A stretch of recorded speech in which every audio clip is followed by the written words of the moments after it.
اهلا وسهلا بحضراتكم. انا دكتور احمد المصري، استشاري جراحه المناظير والسمنه. النهارده ضيفي خالد، ما شاء الله ما شاء الله، من نماذج جميله جدا. يعني لو حد خمن خالد خاسس قد ايه يبقى شاطر. انا مش هقول لكم، هسيبه هو يقول لكم، هو ممكن يحكي بقى التجربه بتاعته يقول لنا في الاخر هو خس قد ايه. لا، اشكر دكتور احمد. اول حاجه انا خسيت تقريبا 64 كيلو او اكتر ما شاء الله. والحمد لله ما كانش الموضوع فيه وجع ولا حته الخوف. العمليه عدت بسهوله. اول اسبوع طبعا في سنه مش وجع، انت بس مستغرب اللي حصل، مستغرب اللي انت فيه دلوقتي، ما كنتش متعود على كده. لكن بصراحه انا بقالي تقريبا سنه 11 شهر. الموضوع كان في متابعه، في تركيز على الجروب، الواتس بيردوا علينا، متابعين معانا في الاكل. خسيت ولا الموضوع كان متعب ولا بقى احساس بطني ولا الكلام ده كله بعد العمليه. لا، الموضوع كان الحمد لله فيري سموث، بسيط جدا جدا.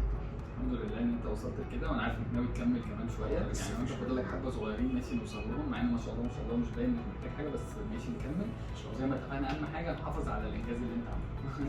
شكرا تسلم، ربنا يخليك.